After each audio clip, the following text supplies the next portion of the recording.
Mi cuñado se ríe de que gane menos que él, pero revelo en la cena familiar que vive de préstamos. Nunca pensé que el dinero pudiera convertirse en un arma tan afilada dentro de una familia, pero con el tiempo entendí que no era el dinero lo que dolía, sino la burla constante que venía envuelta en él. Mi cuñado Andrés siempre fue así, ruidoso, seguro de sí mismo, con esa sonrisa de superioridad que aparece cuando alguien cree que ganó la vida antes que los demás.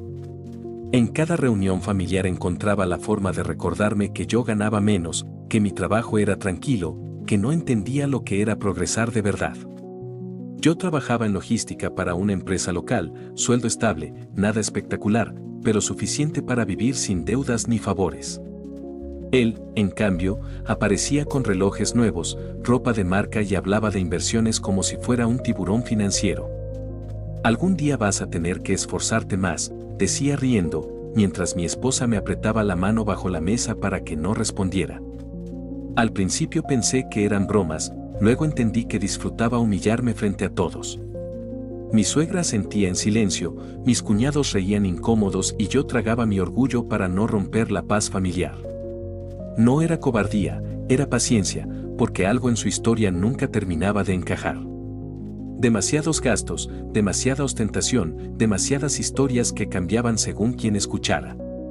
Mientras él hablaba de su éxito, yo escuchaba, observaba y recordaba detalles que otros ignoraban.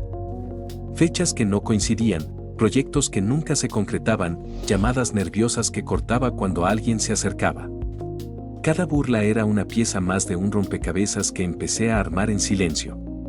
Sabía que si algún día hablaba, no podía hacerlo a medias, porque una sola acusación sin pruebas me convertiría en el perdedor oficial de la familia.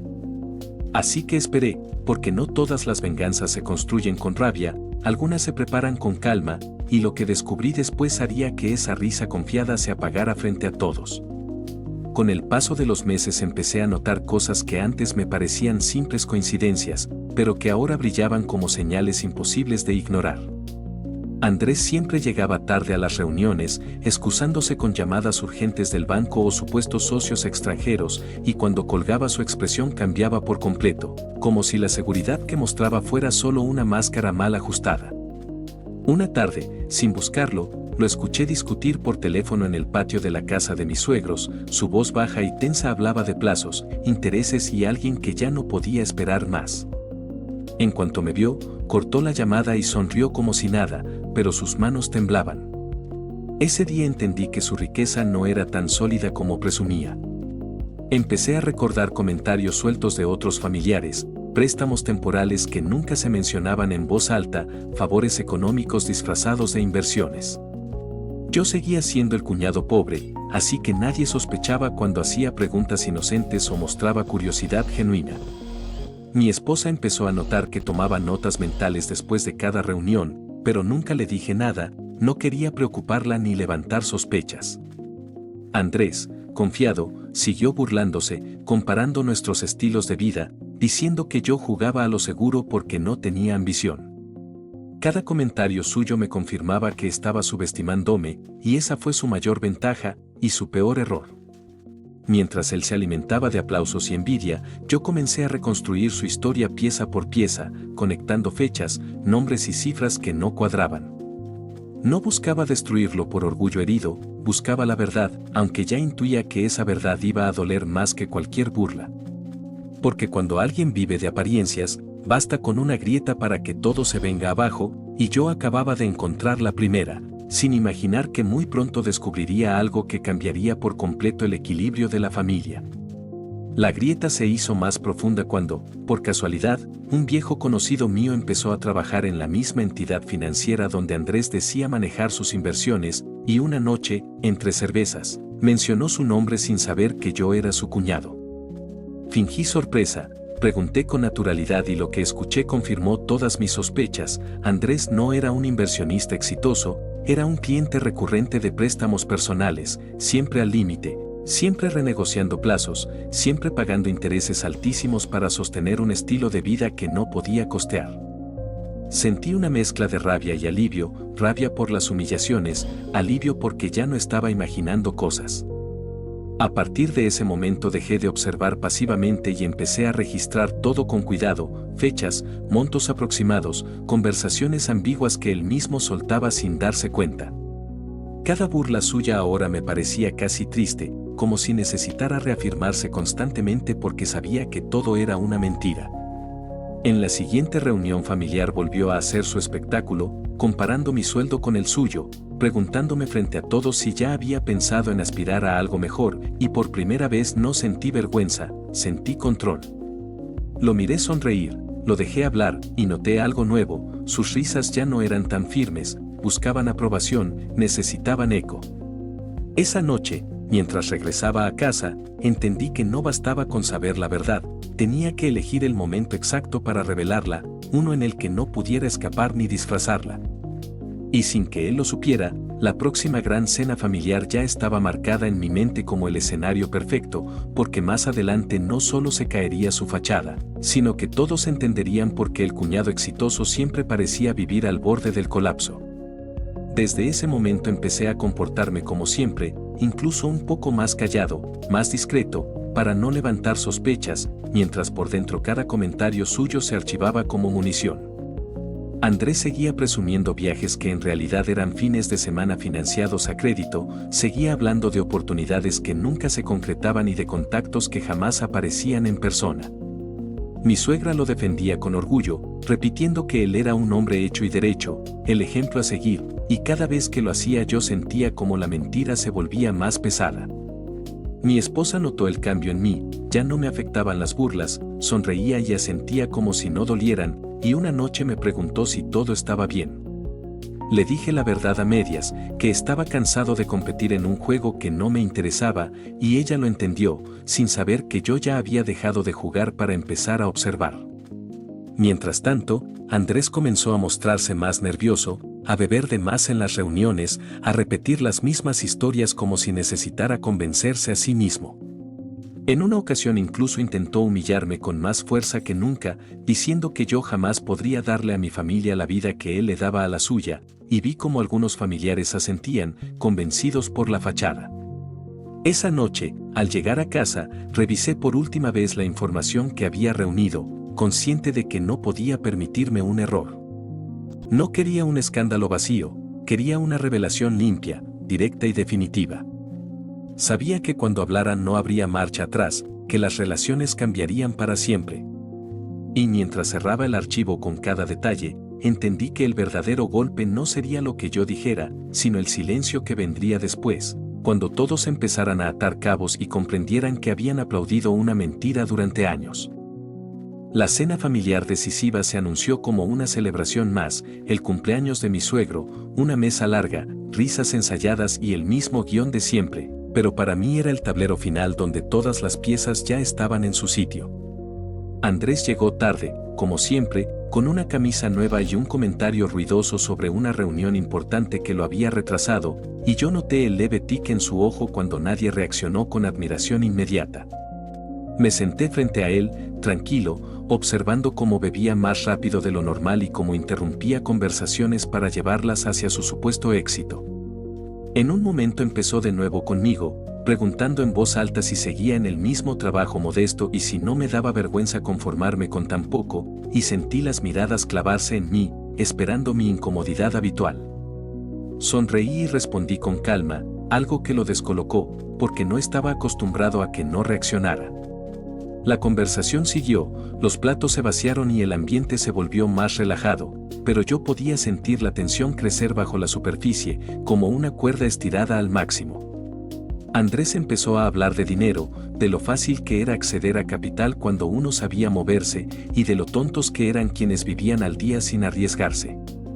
Cada palabra suya era una invitación, un paso más hacia el abismo que él mismo cavaba. Mi esposa me miró, percibió que algo estaba por pasar, y yo le apreté la mano con suavidad para tranquilizarla. No iba a gritar ni a humillar por impulso, iba a exponer, con la misma serenidad con la que él había mentido durante años. Mientras brindábamos por la familia, supe que el momento se acercaba y que cuando abriera la boca ya no habría risas nerviosas ni burlas fáciles, solo la verdad cayendo sobre la mesa como un peso imposible de ignorar.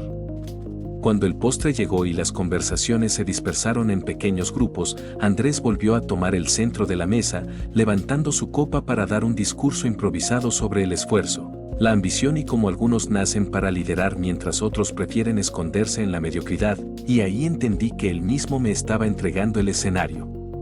Lo dejé terminar, dejé que recibiera algunos aplausos tímidos y que su sonrisa creciera convencida de que tenía el control absoluto de la situación. Entonces aclaré la garganta y pedí la palabra con una calma que llamó más la atención que cualquier grito.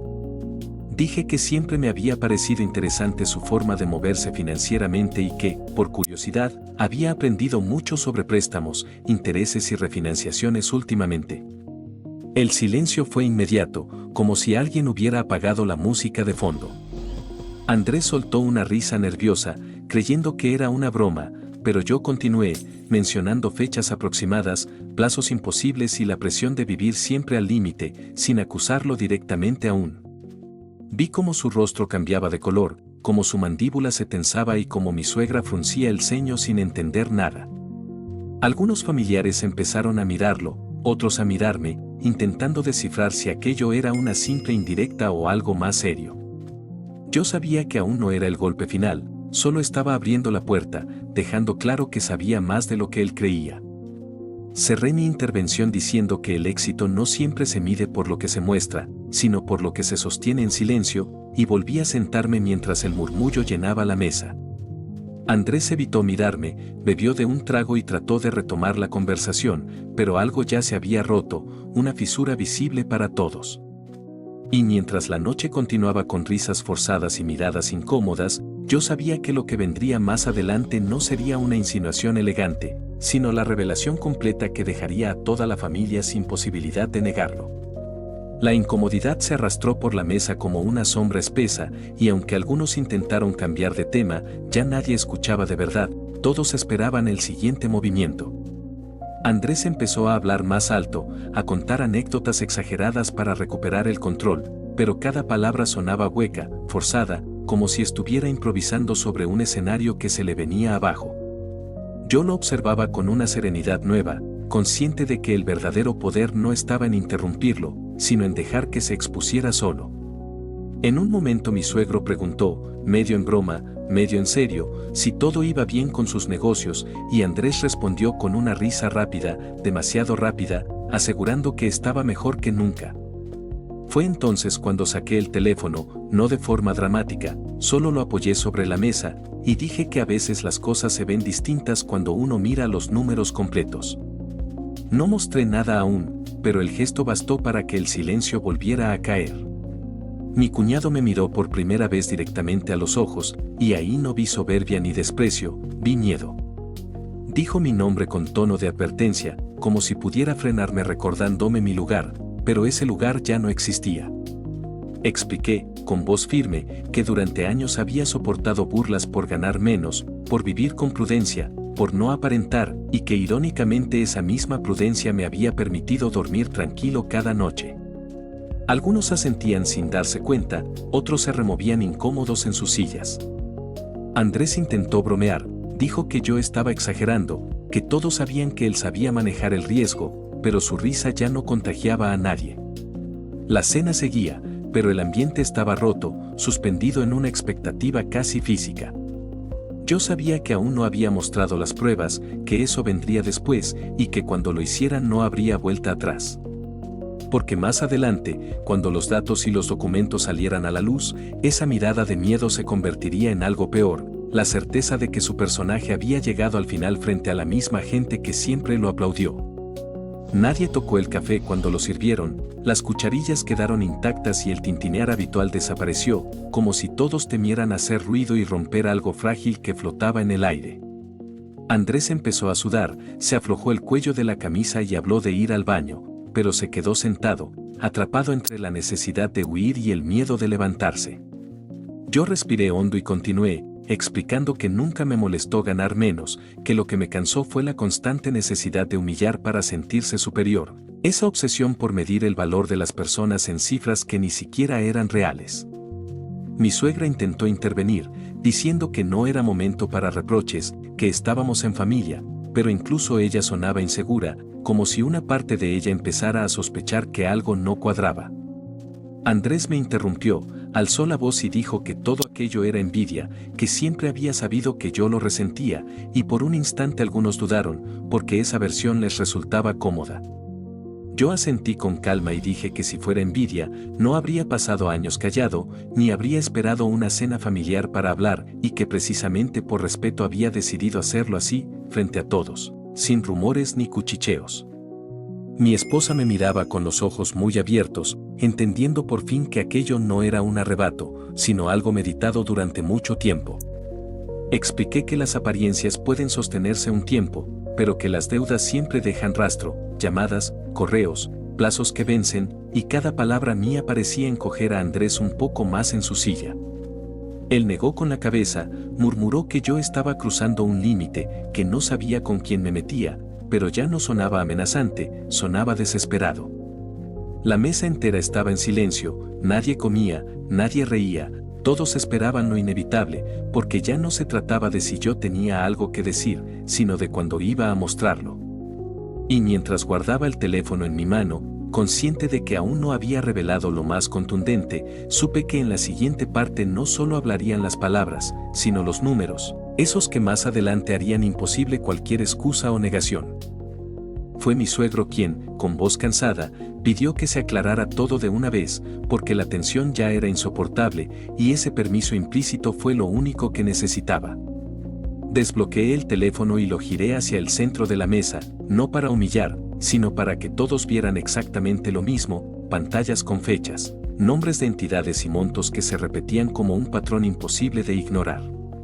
Expliqué con calma que no eran rumores ni chismes, que eran resúmenes de préstamos, refinanciaciones y avisos de pago atrasados que cualquiera podía verificar y que no los había obtenido para vengarme, sino para entender por qué alguien tan exitoso vivía siempre al borde del colapso.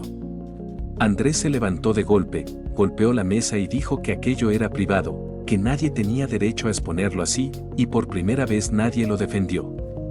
Mi suegra abrió la boca para decir algo, pero se quedó en silencio cuando vio los números, cuando entendió que no se trataba de un mal mes, sino de años enteros sosteniendo una vida que no podía pagar.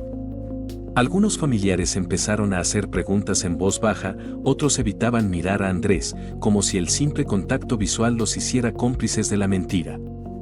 Yo añadí que ganar menos nunca fue un problema para mí, que el problema fue usar el dinero como arma para humillar mientras se pedía prestado a escondidas para mantener la fachada.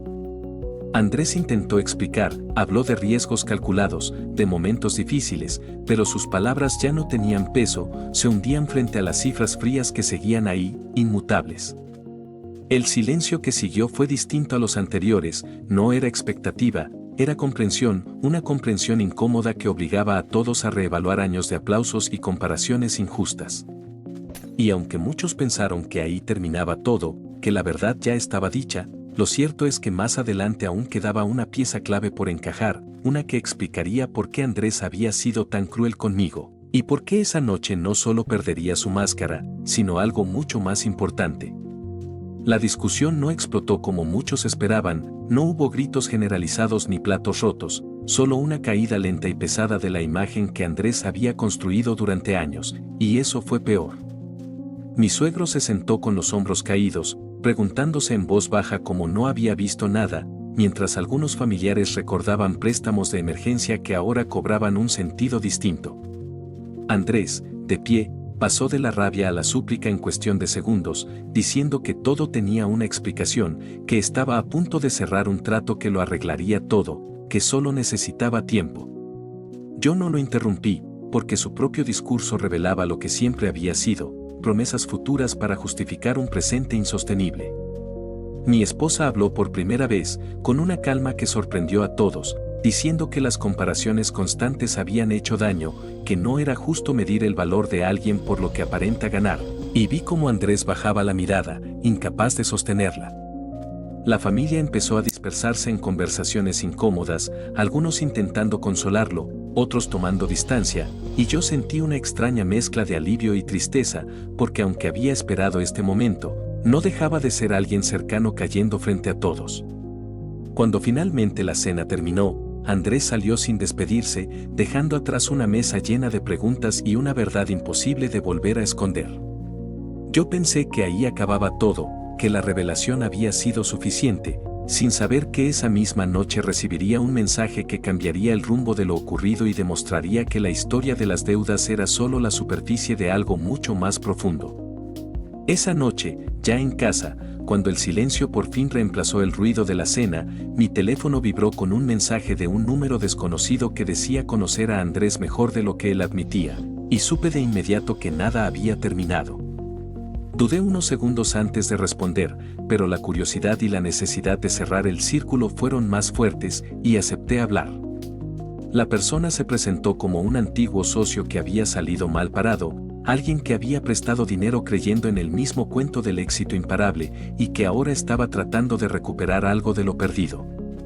Me explicó que Andrés no solo vivía de préstamos bancarios, sino también de dinero informal, favores personales y promesas que nunca cumplía, siempre usando su imagen para ganar tiempo. Escuché en silencio, sintiendo cómo cada frase encajaba con actitudes que yo había visto durante años, la arrogancia, la prisa, la necesidad constante de demostrar. El mensaje no era una amenaza, era una advertencia. Andrés estaba desesperado y podía hacer cosas imprudentes. Colgué con un nudo en el estómago, entendiendo que la revelación pública no solo había roto su fachada, sino que había acelerado una caída que ya venía de antes. Mi esposa me preguntó qué pasaba y por primera vez le conté todo, sin filtros, y ella me escuchó sin interrumpir, comprendiendo que aquello no iba de venganza, sino de poner un límite que nunca nadie había puesto.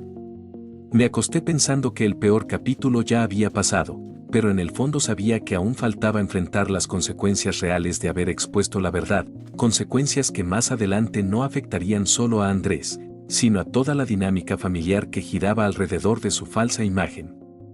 Los días siguientes fueron extrañamente silenciosos, como si la familia entera estuviera caminando sobre vidrio roto, nadie llamaba, nadie escribía en el grupo familiar y el nombre de Andrés se volvió una palabra tácita que todos evitaban pronunciar.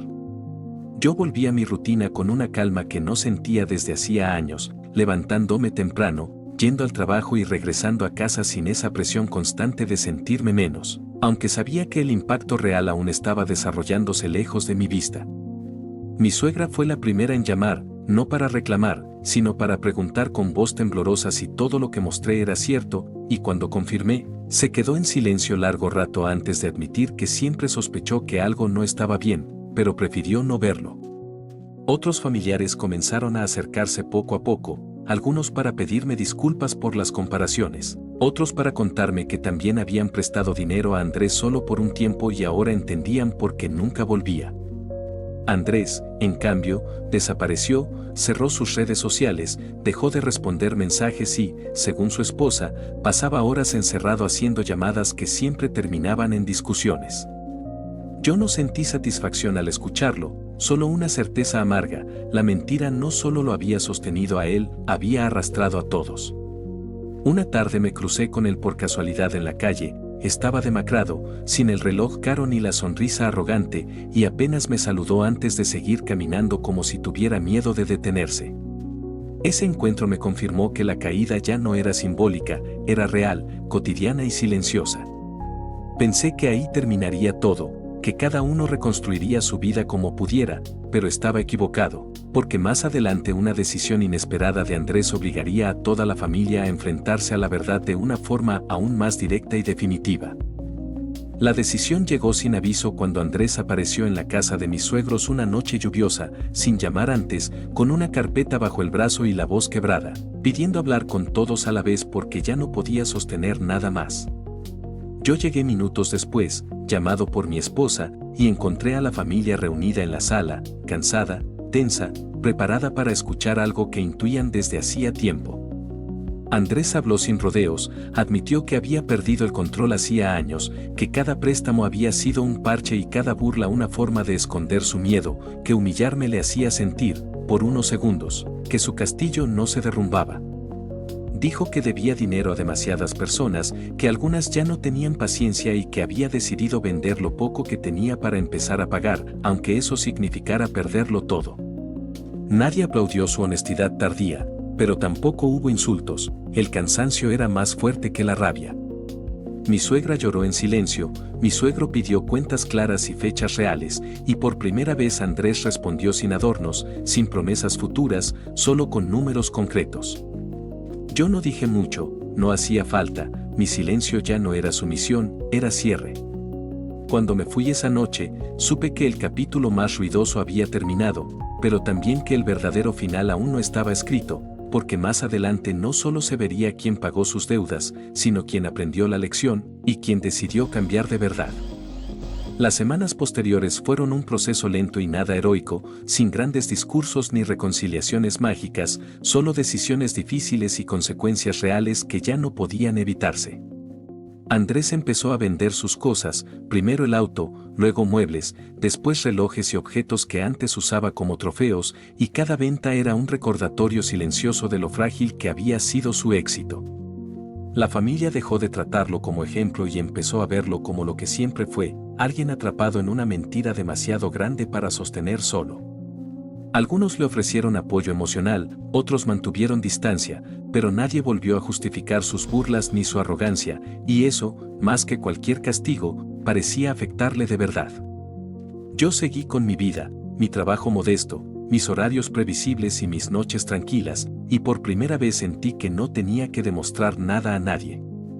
En una reunión pequeña, meses después, Andrés se acercó a mí sin público, sin testigos, y me pidió perdón de una forma torpe pero honesta, admitiendo que siempre me había envidiado por algo que él nunca tuvo, estabilidad.